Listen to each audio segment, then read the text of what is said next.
Welcome back to Tukitibu Media. Over 300 Nigerians seek asylum in Iceland. Today, 16th of June 2025. Let's start with a brief history from Peters. Next up, we have the flag of Iceland. Once again, we see the iconic Nordic cross, this time red with white edging on a field of blue. This flag was accepted as the national flag of Iceland in 1915. A previous unofficial version had a pure white cross. However, there was concerns it was too similar to the flag of Greece, or that it could be mistaken for the flag of Sweden in low light conditions. So this alternate version with the red on the cross was used. The flag then became a rallying symbol for Icelandic independence from Denmark. It is said that the blue represents the mountains, the white, snow and ice, and the red is for fire. The flag of Iceland is folded or rolled so that only blue remains showing. It is first folded in half lengthwise twice, and then rolled from the end so that the red and white is on the inside, making sure to keep the roll straight and neat. At the end, I made a small fold just to tuck in the hoist, so only blue remained on the outside. As usual, feel free to correct any mistakes. Over 300 Nigerians seek asylum in Iceland. The agency's annual statistical workbook, Tölfræði Verndarsvids, reveals 37 filings during the pandemic year of 2020, 50 in 2021, 67 in 2022, a post-COVID surge to 125 in 2023, and 52 from January to May 2024.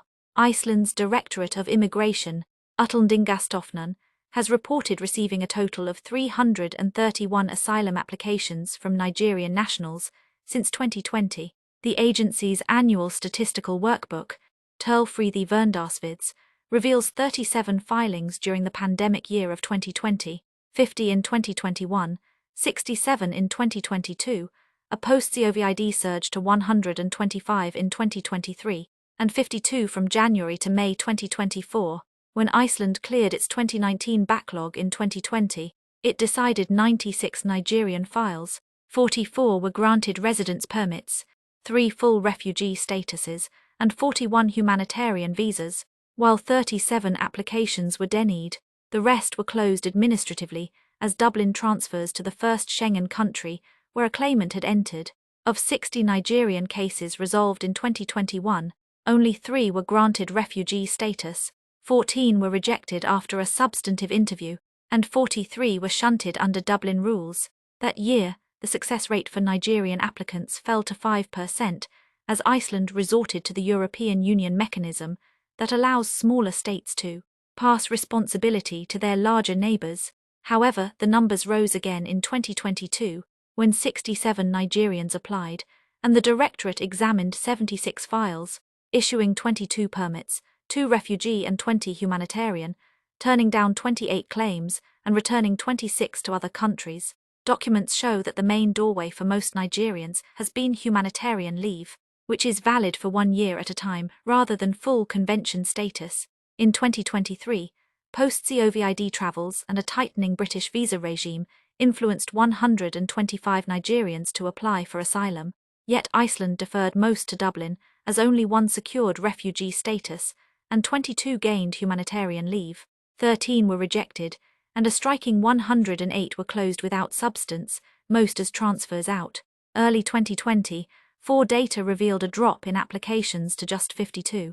From January to May 2024, the Directorate closed 149 Nigerian files after tackling leftover backlogs. The figures coincide with a new credibility screening regime introduced in February, mirroring Sweden's tougher interviews. Although Nigerians dominate West African entries, Somalia and Eritrea still top African applicants due to older diasporas and far higher grant rates, the data says. Sudan, Ethiopia, and the Democratic Republic of Congo follow at a distance, each not exceeding a dozen applications a year. The most accepted nationals are Syria, Afghanistan, Ukraine, Iran, Iraq, Somalia, Eritrea, Nigeria, Russia, and Georgia. Georgians and Russians face the most rejection, followed by Iraqis. Icelandic Directorate of Immigration accepts or rejects asylum claims based on its Foreign Nationals Act, Act 82,016, which transposes the 1951 Convention, EU Qualification Directive, and the Dublin Regulation. The data revealed that since Iceland handles barely 1,500 asylum claims annually, a few extra applications could strain its budgets. For instance, in November 2023, the Social Affairs Ministry sought emergency funds after hitting its accommodation ceiling. Officials noted that Nigerians formed 1/5 of the late-season lodgings list. In an interview with Sunday Punch, former Nigerian ambassador to Singapore, Ogbol Aimduode, said the inclination to leave the country largely stems from economic headwinds.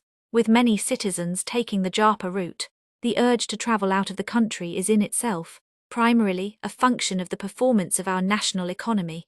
The economic doldrums have pushed compatriots to get into the Japa mode. The trend may, unfortunately, increase until there's a turnaround in the performance of the national economy, the ex-diplomat noted. Thank you for watching. Please subscribe and stay connected for more information.